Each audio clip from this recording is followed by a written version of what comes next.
Hello, everyone.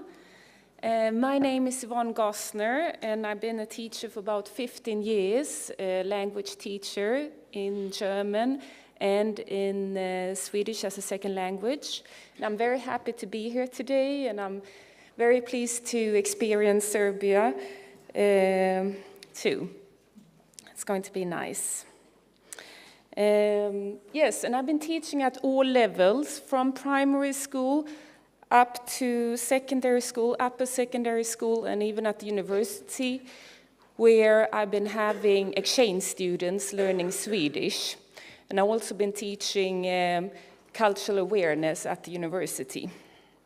And at the moment, I'm working at one of the older schools in Sweden. It's a private school, but I've also been working at public schools. And this is the picture of that school in the wintertime.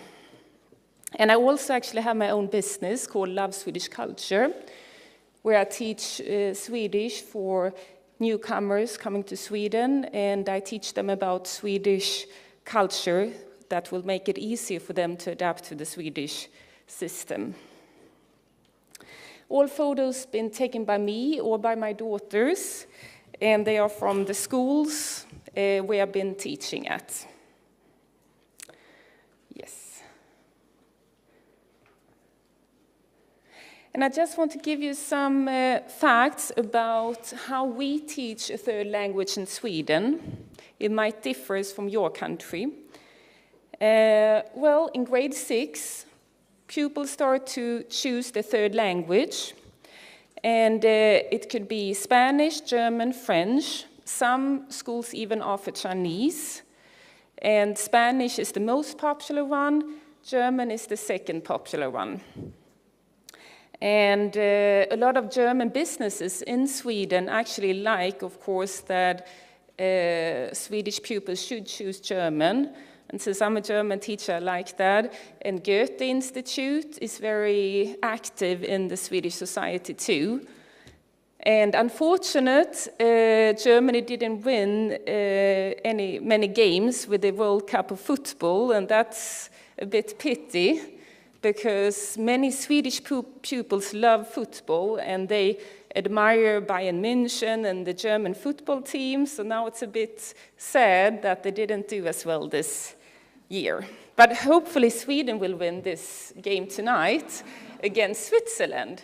We have to see. It starts at 4 p.m. And unfortunately, Austria didn't make it, but we hope in 4 years they will. And in Sweden, it's actually up to the school how many minutes a third language will be taught. But I would say average, it's about 150 minutes a week. That's quite common. And it's a little bit higher, more minutes in grade 10 to 12. And as I said, I'm teaching both at grade 6, 7, 8, and 9, and 10, 11, and 12. And at the moment, I'm actually teaching at 3 different schools because there are so lack of German teachers in Sweden right now that I'm just focusing on the German education. And the curriculum is divided into 4 parts: writing, reading, listening, and talking. And there is a big guidance for both teachers, parents, and pupils that should be very clear for all 3 parts. And 2 times a year, teachers has to write to the parents in order so they know how well do my kid do in German. And that is in all subjects. And then you invite them for a conversation call at the same time. And the grades in Sweden are F to A. F is fail and A is the best. And you get graded twice a year. And as a teacher in Swedish, in Sweden, you actually have to do everything that a pupil should actually manage to get at least an A, at least an E, sorry. And then, of course, higher too, but at least an E. That's very important. If a pupil gets an F, it's really, what should I say, a negative thing for the teacher. So you really have to do everything in order to make a pupil actually pass an E. We do have national tests in German or in a third language too.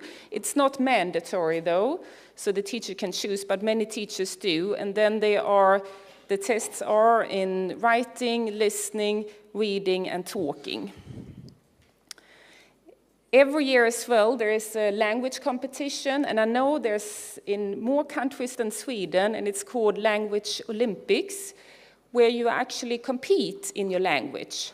So you compete in words, grammar, and about cultural awareness, for example, in German then. And these are two of my pupils. We came number second in Sweden one year. And it's a fun game, and you really are looking forward to the game every year, and you really would like to win this competition. And then you actually get a little bit of higher salary as a teacher too, if you would win or come second or third place. And as I said, I know this competition is in Spain too, and in other countries. So this is a fun activity, I think, to do. Yes, I think you've been listening quite a lot, so now I would like you to actually do an exercise task. So please, everyone raise and stand up.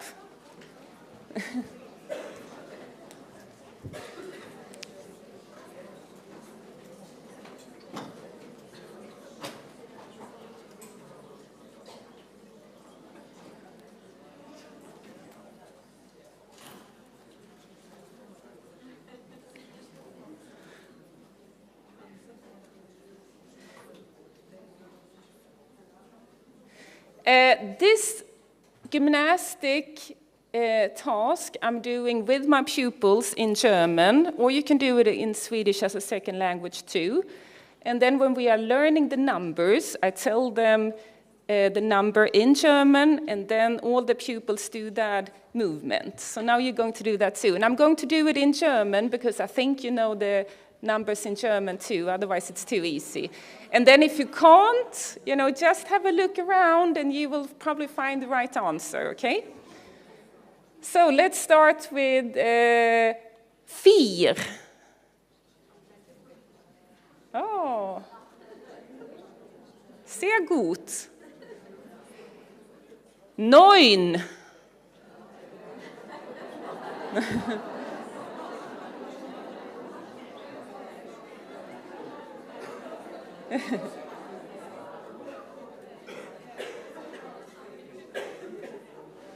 Nummer 15. 15.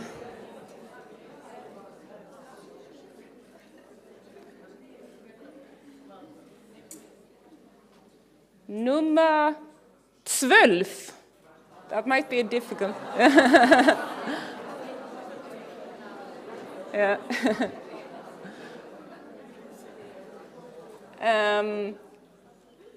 Nummer 1. And then the last one, 13. 13.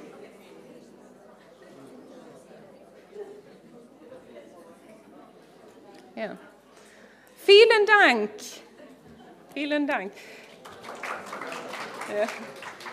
Yeah. You were great.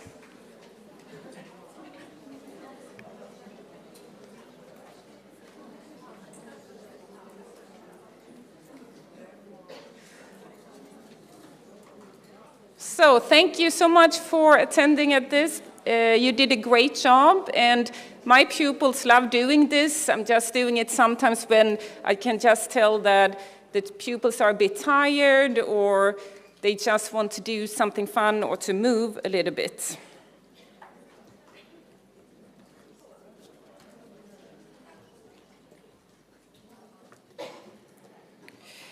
Yes, I'm going to talk a little bit about teaching with easy reader books in German. I have a few examples here, like Abenteuer in Berlin, Schneewittchen, Heidi, Wilhelm Tell, Titanic, Tochterliebe. Yeah, and I'm using these quite a lot. I know that, what should I say, perhaps you've been experienced with this for a few years ago. And nowadays, especially in Sweden, a lot of pupils sit in front of their computer, in front of their cell phones, and a lot of education is from the computer. And when I've been doing my evaluations with the kids, they all say, this is what we learn from. They really, really like it. And it's not that you have to do it the whole lesson. You can start only for 10, 15 minutes to start. And then finding the right theme is, of course, very important, and the right level. And remember, no books fits all, as have been written.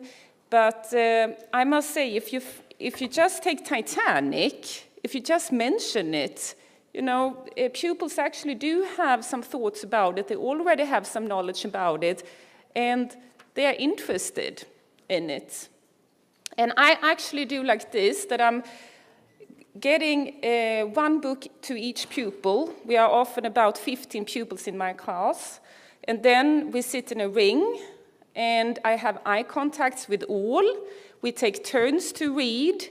We talk about grammar. We make grammar alive in the classroom, because sometimes I have the feeling that pupils don't really understand when to use the grammar, but now they see in a book, yeah, okay, this is why we use past tense, for example, and it's very important, I think, that the grammar is alive. And of course, they do increase the vocabulary, and you are having really nice discussions with the pupils. I actually feel like when you are using these kind of books, you can ask open questions, you can ask personal questions, because they are much more keen in telling you and to discuss, and there are really no right answers since it's a book, and it's a lot about their feelings, what do they think, and what do they think will happen next, and so forth.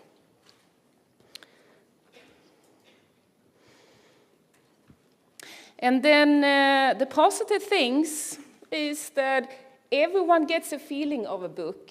As I said before, you shouldn't take that for granted, that pupils actually are reading a lot of books. And we need really to focus on that in the lessons too, I believe. And what I also like about it is that pupils that are really struggling with the language still can join. I mean, they sit in the group, they read, I have eye contact with all of them, they can't do anything else, and they are quiet, and they participate, and they actually, they are part of the lesson in another way than if I'm teaching grammar. The mind is somewhere else, sometimes. And as I said before, the discussions that you're doing with your pupils are very interesting, because they're not really a right answer. You can talk about the feelings, the characters, the environment of the book, and you have good discussions that are for real. Also, they are practicing the pronunciation in front of a group, sitting in a group of 15 and reading something. It's not as scary than perhaps answering a question when I'm asking about grammar or whatever. And the pupils that are high achieve, they can also analyze the book, or they can make a book review that might be a little bit difficult. So you can also, as a teacher, doing different tasks depending on the level of the pupil. And then at the end, the pupils are always very happy when they finish the book. And I mean, it might take 2 weeks to finish one, because you're not doing it the whole lesson, perhaps only 20 minutes or 30 minutes of the lesson. So it might take 2-3 weeks. But then at the end, the pupils really have a smile on the face. Yeah, I made it, I read it.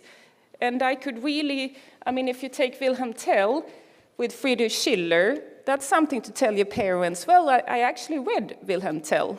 That's great, I think. Yes, and I'm going to talk about something else too, because I've been teaching for about 15 years, and I've been trying all different activities, and I don't have the right answers, but something that I really experienced is to be more like an actor in the classroom. For example, St. Nikolaus is a big event in Germany where you actually clean your shoes. So then I actually do that event in the classroom. It doesn't matter if it's during the day or a day before, 2 days before, but I tell the pupils, bring your dirty shoes. We clean them together, and we all talk in German at the same time. And after that, they all get a cookie, and they will never forget about this German tradition. And at the same time, you talk in German to them, and you can have easy conversations. And I think small things like this can mean a lot to the pupils. Or I bought a dirndl second-hand, and every year when Germany has its national day, I put it on, and we talk about the country, the map, the national hymn, and so forth. And the kids get really interested. I mean, it's not only about the language itself, it's also about the cultural, that in the future, if they would like to work in Germany, Austria, or Switzerland, they need to be aware about the Bundesländer, the states, the cities, why is a dirndl so important, and so forth. And this is actually a photo from my classroom. I use the map a lot, and they love to actually do geographic things about Germany and to produce that too. And then I sometimes make Apfelstrudel together with them, or I buy some pretzels, and they just get a little bit of taste of it. And they sort of like that very much. Every year, I invite a person from the German-speaking country and let the pupils then be prepared with questions even before the person is coming, just to be a little bit more prepared. And then they hear the person talking, and at the end they really get a connection. This is a person alive. It's not just a teacher talking about German grammar and so forth. This is really a real person. And I'm always trying to tell my pupils the goal is to actually work in Germany, work in Austria and Switzerland, or working in Sweden with German businesses, that they actually have a goal after school too. So they really get an interest in the language. And this is a special person coming to our school every year. He's called Stefan Zablocki. He experienced the World War II, and he sat in one of the concentration camps 5 years as a kid in Auschwitz, and he's coming to our school every year and talking in German about this. And of course this meeting is very special, but it's very important, of course, too.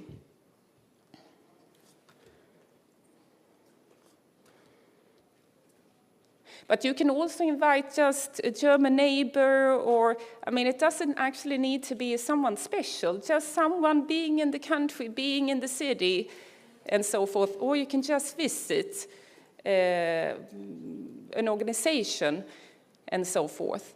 And every year in Malmö, where I'm working, we have this film festival, and we have German movies that we are watching together with the pupils, no Swedish text, and that's fun too, when they get to see the actors or the producers.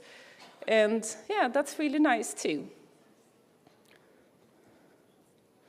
So I believe this is my 6th graders, and I really believe a happy teacher, happy pupils. And I'm going to show you more activities in my workshop, where you have books, other materials, and you can get copies too, and we will do different things, and I really hope you will like that.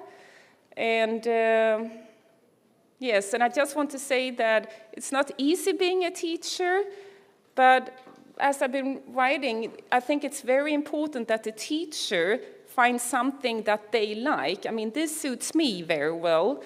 But I think a happy teacher really shows in the classroom too, and then the kids get inspired. So I think that's important. And thank you so much for listening, and I hope the workshop will be nice, and I'm looking forward to see after the workshop too all together. Okay, thank you.